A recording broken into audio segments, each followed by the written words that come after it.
రేమను వినాయక చవితి వస్తుంది కదా, పద వెళ్ళి పూజకు కావాల్సిన సామాన్లు పత్రి తీసుకొద్దాం. నాన్నగారు, ప్రతి పండక్కి పూజను పూలతో చేస్తాం కదా, కానీ వినాయక చవితికి ఎందుకు పత్రులతో చేస్తాం?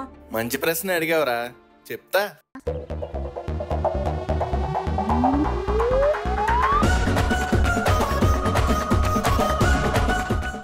భాద్రపద మాసం శుక్లపక్షంలో సరిగ్గా వర్షాకాలంలో ఈ వినాయక చవితి పండుగ వస్తుంది. చాలా వరకు మనం ఈ పండుగను కొన్ని విశేషమైన ఆకులతో జరుపుకుంటాం. ఈ పూజలో మనం మొత్తం 21 రకాల ఆకుల్ని స్వామివారికి సమర్పిస్తాం. 21 ఆకులు దొరకడం అంటే కష్టం కదండి, పువ్వులతో పూజ చేసేస్తే అయిపోద్దిగా. చెయ్యొచ్చురా, తప్పులేదు. కానీ పత్రితో పూజ చేయడం వెనక ఒక సైంటిఫిక్ రీజన్ ఉంది. మన భారతదేశంలో ఆయుర్వేదం అనేది పురాతన వైద్య శాస్త్రం. సరిగ్గా వర్షాకాలం మధ్యలో ఈ పండగ వస్తుంది. ఆ సమయంలో ఎన్నో రకాల ఇన్ఫెక్షన్స్, ఫ్లూస్ చాలా కామన్ గా వస్తూ ఉంటాయి. కాబట్టి ఈ వ్యాధులను అరికట్టడం కోసం వైద్య గుణాలు కలిగి ఉన్న 21 రకాల ఆకుల్ని పూజలో వాడతాం.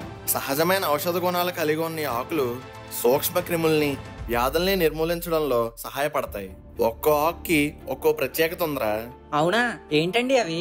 మాచిపత్రం, బృహతి పత్రం అనగా నేలమునగాకు, బిల్వపత్రం అనగా మారేడు పత్రం, దూర్వాయుగమం అనగా గరిక మొక్క, ఉమ్మెత్తాకు, బదరీపత్రం అనగా రేగాకు, అపమార్గ పత్రం అనగా ఉత్తరేణి ఆకు, కాషాయ పత్రం అనగా తులసి ఆకు, చూతపత్రం అనగా మామిడాకు, కరవేర పత్రం అనగా ఎర్రగన్నేరు, విష్ణుక్రాంత పత్రం, దాదిరి పత్రం అనగా దానిమ్మాకు, దేవదార పత్రం, మరువాక పత్రం, సింధూర పత్రం, జాజి పత్రం, గానిక పత్రం అనగా సీతాఫలమాకు, సామి పత్రం అనగా జమ్మాకు, అశ్వత్థ పత్రం అనగా రావి చెట్టాకు, అర్జున పత్రం అనగా తెల్లమడ్డి ఆకు, అర్కపత్రం అనగా జిల్లేడాకు.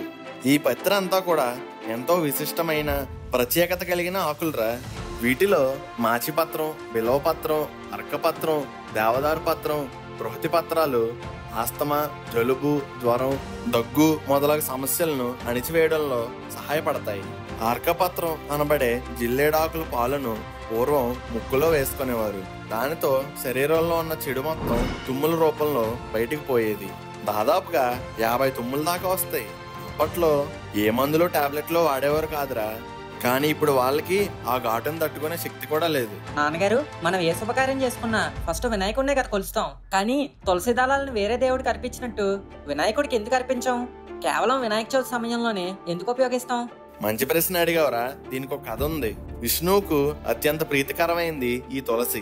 అందుకే కృష్ణావతారంలో కూడా తులాభారం సమయంలో సత్యభామ బంగారంతో తోచలేకపోయిన నారాయణ్ణి రుక్మిణీదేవి ఒక్క తులసి దళంతో తూచింది. ఇంత విశిష్టత ఉన్న తులసి గణేశుడి పూజకు ఉపయోగించాం. ఎందుకంటే ఒకానొకసారి ఆ లంబోదరుడు గంగా నది ఒడ్డున కూర్చొని విష్ణువు గురించి తపస్సు చేస్తూ ఉంటాడు. అప్పుడు నారాయణుడిని పత్తగా పొందడం కోసం తపస్సు చేసుకోవడానికి అటుగా వెళ్తున్న ధర్మధ్వజం రాకుమారి అయిన ఒక స్త్రీ గణేశుని రూపం చూసి ముగ్ధురాలవుతుంది. మాయామోహంలో పడిపోయిన ఆ స్త్రీమూర్తి వినాయకుణ్ణి భర్తగా పొందాలని అనుకుంటుంది. ఇంకా ఆమె వినాయకుణ్ణి తనను వివాహం ఆడమని కోరుతుంది. అలా చేయడం వలన తన తపస్సుకు భంగం కలుగుతుందని భావించి విఘ్నేశ్వరుడు నిరాకరిస్తాడు.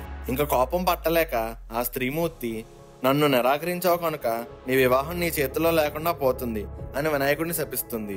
దానికి కోపం తెచ్చుకున్న వినాయకుడు దానికి ప్రతిశాపంగా ఆమెను, నువ్వు కూడా ఒక అసురుడికి భార్య అయ్యి ఎన్నో బాధలు పడి సంతాన ప్రాప్తి లేకుండా మరణిస్తావు అని శపిస్తాడు.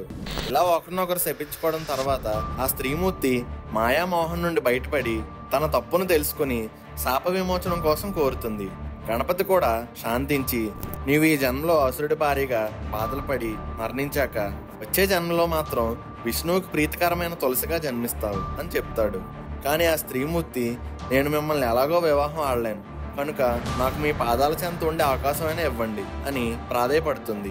ఇంకప్పుడు గణపతి, వినాయక చవితి ఒక్కరోజు మాత్రం నువ్వు నా వద్ద పూజించబడతావు అని చెప్తాడు. అందుకేరా అప్పటి నుంచి కేవలం వినాయక చవితి రోజు మాత్రమే తులసిని ఉపయోగిస్తాం. మిగతా రోజుల్లో తులసిని గణపతికి తెలిసి ఇచ్చినా తెలియకిచ్చినా తీవ్రమైన పరిణామాలు ఎదుర్కోవాల్సి వస్తుంది. వామ్మో, ఇంత కథ ఉన్నదా?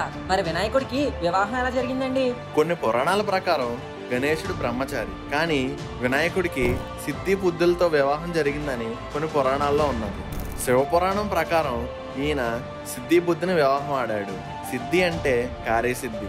బుద్ధి అంటే విద్యా బుద్ధి.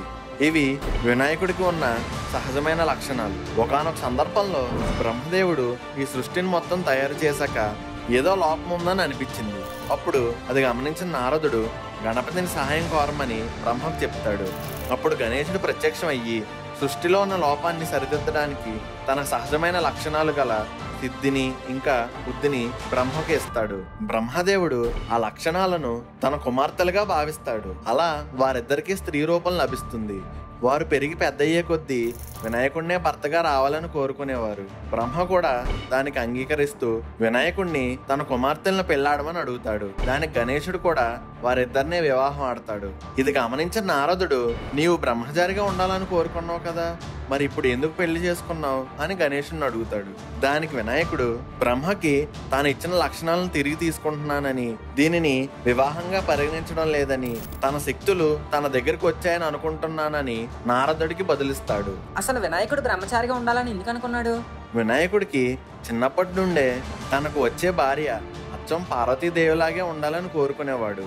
తన తల్లి ఎలాగైతే ఉంటుందో, ఎలాగైతే గణేశుడిని చూసుకుంటుందో అలాగే తన భార్య కూడా ఉండాలని అనుకునేవాడు. కానీ ఆ జగన్మాతలాగా ఎవరు ఉండలేరు కాబట్టి ఆయన అలా బ్రహ్మచారిగా మిగిలిపోదామని అనుకుంటాడు. అందుకే ఆయన సిద్ధి బుద్ధులను కూడా తన లక్షణాలుగానే భావించాడు గాని స్త్రీమూర్తిగా గాని భార్యగా గాని ఎప్పుడూ చూడలేదు. ఓహో, నాన్నగారు ఇంతకీ చూతపత్రం అంటే ఏంటండి? చూతపత్రం అంటే ఏంటో కాదురా, మామిడాకు.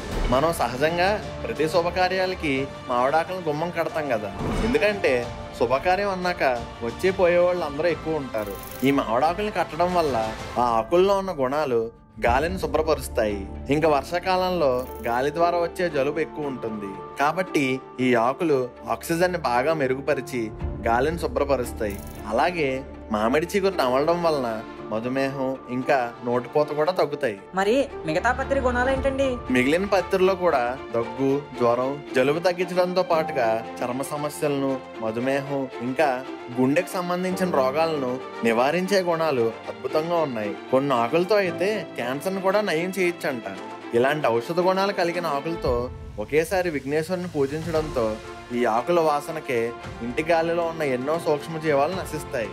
చాలా మంది ఈ ఆకులతో పూజలేంటి, చాదస్తం కాకపోతే అని కొట్టిపాడేస్తారు నాన్నగారు. కానీ వీటి వల్ల ఎన్నో రోగాలు నిర్మూలించవచ్చని తెలుసుకున్నాను నాన్నగారు. అవునరా నాన్నగారు, నాదో లాస్ట్ డౌట్. పూజ అంతా అయిపోయిన తర్వాత వినాయకుడికి ఎందుకండి గుంజీలు తెస్తాం? ఈ గుంజీల వెనక ఓ ఫన్నీ స్టోరీ ఉందిరా. ఒకసారి విష్ణువు పరమేశ్వరుడి వద్దకు మాట్లాడడానికి వస్తాడు. ఆ సమయంలో విష్ణువు తన దగ్గర ఉన్న గదని, సుదర్శన చక్రాన్ని, శంఖాన్ని పక్కన ఉంచుతాడు. ఆ చుట్టుపక్కల ఆడుకుంటున్న బాలగణేశుడి చూపు ఆ సుదర్శన చక్రంపై పడుతుంది. దాన్ని తినే పదార్థం అనుకుని మింగేస్తాడు. ఇక ఆ విషయం మర్చిపోయి ఆటల్లో నిమగ్నం అయిపోతాడు. కొంచెంసేపటి తర్వాత చూసేసరికి విష్ణువుకి సుదర్శన చక్రం కనిపించదు. ఎక్కడ పెట్టానో ఏంటో అని వెతుకుతూ ఉంటాడు. ఆ సమయంలో బాలగణేశుడు విష్ణువు వద్దకు వచ్చి, ఏంటి మావయ్య, ఏం వెతుకుతున్నావు అని ప్రశ్నిస్తాడు.